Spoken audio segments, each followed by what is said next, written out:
உலக சரித்திரத்தை 2 சொற்கள் தானே புரட்டி போட்டது. அந்த வரலாறு உங்களுக்கு தெரியும் இல்லையா?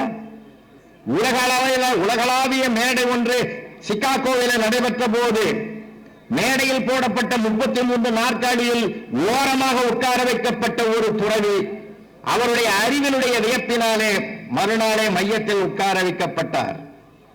ஏன் எல்லாரும் லேடிஸ் அண்ட் ஜென்டில்மேன் என்று முழங்கிய கூட்டத்தில் பிரதர்ஸ் அண்ட் சிஸ்டர்ஸ் என்று இந்திய தேசத்தின் இறையாண்மையை சகோதர சகோதரர்களை என்ற 2 சொற்களால் விடையாக்கின சுவாமி விவேகானந்தரை தான் இல்லையா? மறுநாளே என்ன நிகழ்ந்தது?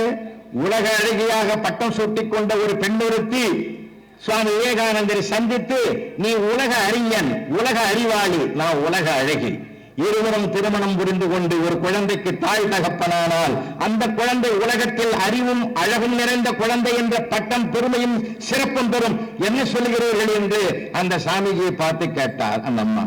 அவர் சொன்னார், உங்கள் விருப்பம் நிறைவேற நேருமானால் ஓராண்டு காலம் பொறுத்திருக்க வேண்டும் தாயே.